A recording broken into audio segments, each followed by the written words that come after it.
Steve Staios and Kevin Adams, do you have balls? I think you do, actually. You pulled off a pretty bold trade here. But listen. It's quite the ballsy trade.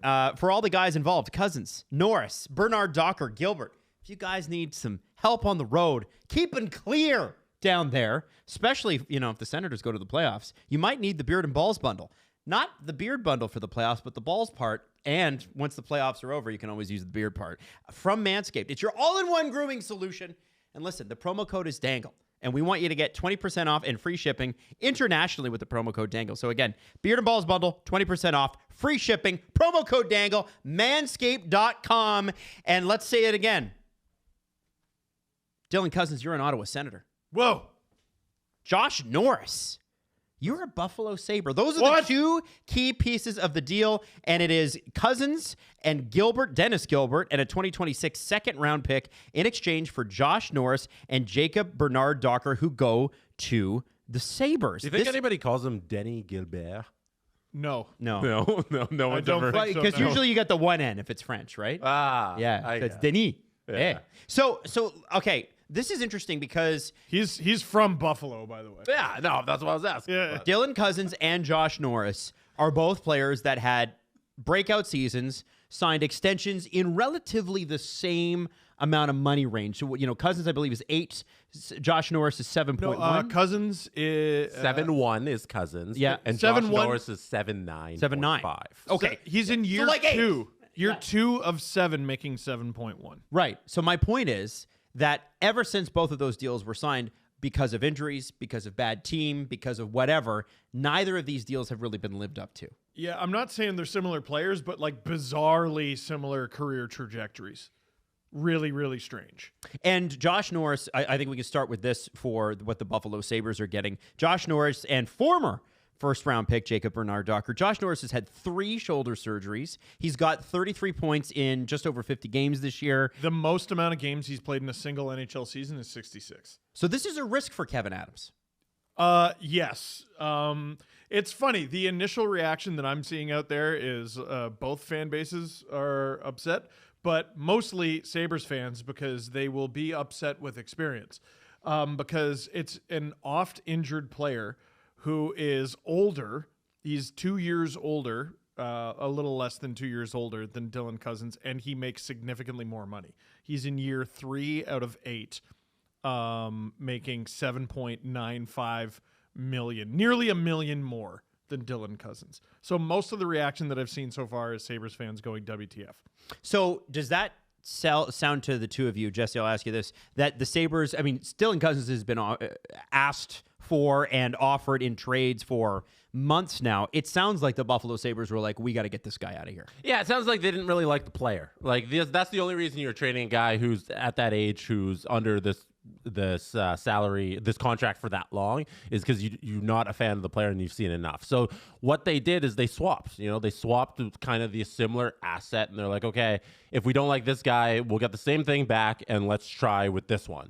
We'll try with Norris and see if this will go better than what we had with Cozens. So I don't mind the deal in that respect, but I don't like it in that you should try with the guy you have. I get you've had the time with him, but it's your organizational failure that you didn't develop this player. Well, it's worth noting this guy's nickname was the Workhorse from Whitehorse, and his last highlight as a Buffalo Sabre was watching his captain get pummeled and doing nothing. Like, yeah, this what happened? This trade to me speaks more to the ethos of the Sabres and what kind of team they are, rather than the player of Dylan Cozens. Because I feel like if Dylan Cozens played for the Tampa Bay Lightning, let's say from the start of his career till now, he's probably still on the Lightning. He's more successful, and they're keeping him around and they're not trying to trade him. But because he's been in this Buffalo Sabres system, he's failed, and they need to do anything to become relevant again. So they're swapping pieces here where it's kind of similar player. So what kind of player, like you mentioned Workhorse from Whitehorse, what kind of player is Cozens in the best of circumstances? He's going into Ottawa, replacing a very popular in the dressing room Josh Norris. So, and that happens in hockey. That's part of it. I believe Josh Norris and Brady Tkachuk are best friends. Dylan Cozens, the player, if Ottawa is hoping for the best from this guy, what are they getting? Well, if him and Brady Tkachuk are best friends, you're Brady Tkachuk plays his best hockey extremely pissed off, so maybe this will help. Dylan Cozens, the best version of him is, like I said, the workhorse from Whitehorse, but he's a battering ram. He's only 24, 6'3", 207 pounds. Still has maybe a little room to fill out a little bit. But this guy banged in 31 goals, 68 points. Even last year, his I was about to say his 47 points are acceptable. No, they're not. Not for that price tag, right? Buffalo signed this guy. Both guys were signed at the absolute height of their value. Yes. I saw a tweet yesterday that said, and I think the context was Brendan Brisson in the trade with the Vegas Golden Knights. If you ever see a player referred to as a former first-round pick, you know they suck turbo shit. Oh, wow. Which I thought was aggressive and mean, but I guess the question I have with Cozens and with Norris, is there any chance either of these guys get anywhere near what they were? Now, listen, you can peak early and still have an extremely good career. Absolutely.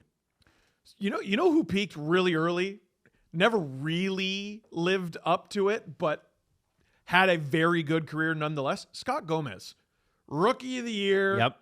Never really. But that's always just about what he was in his rookie season. He improved, but he was never a big points getter, that sort of thing. And another guy who his career high in goals, I think, was his sophomore season over a decade ago, but he's been fine, and he fetched a second-round pick at this deadline, was Gus Nyquist. Right. So Norris making close to 8. Can you make him a $6 million player? Can you make him a $7 million player? Does he hold steady, and with the cap going up, all of a sudden $8 million doesn't hurt as much? The same goes for Cozens. It's difficult to evaluate either of these guys.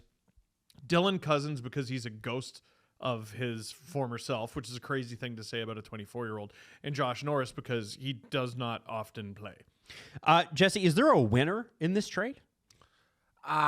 For me, no. Right now, I think it's pretty neutral on both sides. We haven't talked about how the Sabres also got Bernard Docker in the deal, which isn't, I think, insignificant. He's a young defenseman. Well, say former first-round pick. Say it. 24-year-old. Yeah. Drafted in 2018. I think he's played 15 or 16 games for the Sens this year. And obviously has been high on their list. They clearly liked something about him. Is that a project player for the Sabres where they hope, hey, he could be a late bloomer, we can do something with this? Yeah, it's depth. For 25 games for the Sens, so he's in and out of the lineup, but it's depth for the Sabres team that needs it. You need bodies. He's an RFA at the end of this season, so they're going to have to work some sort of deal there, but it's not going to be expensive. I assume they can keep him around. And it's also a piece coming the other way, Yeah. For me, it's potentially a win for Ottawa. I think they're getting the healthier guy. Yeah, Norris is the best player, but you're definitely getting the healthier guy.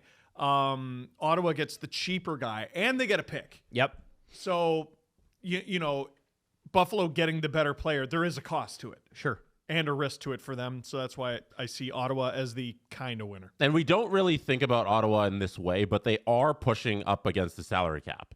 And this does free a little bit of space for them. We based on all the years under the old owner, we wouldn't think about anybody spending to the limit there in Ottawa, but they are doing that currently. So freeing up that little bit of space is good. And they are a team who's pushing for the playoffs. So they made this deal because they think that it's going to help them in the long term and the short term. They think that having Cozens in this lineup is going to be a better last 20 games than if we had Norris. So if we're talking winners and losers and we have to declare one, I guess I lean Sens, but it's not a hard Sens. Now, it's worth mentioning, guys, the Ottawa Senators are currently tied with the New York Rangers in that last wild card spot. The only reason the Ottawa Senators have an edge is because they played one less game. And the Rangers have made significant moves this year. Ottawa has really stood pat. So this will be kind of fascinating to see how quickly Cozens is able to get in there, get acclimatized, and sort of rock and roll, right? Because he's jumping right into a playoff race, which is something he's really never been a part of. And so, and really, thrilling. Really Both of never been a part of. this never been a part of. This Sens team is kind of new at it too, so it'll be interesting. Yeah. Maybe it's the change of scenery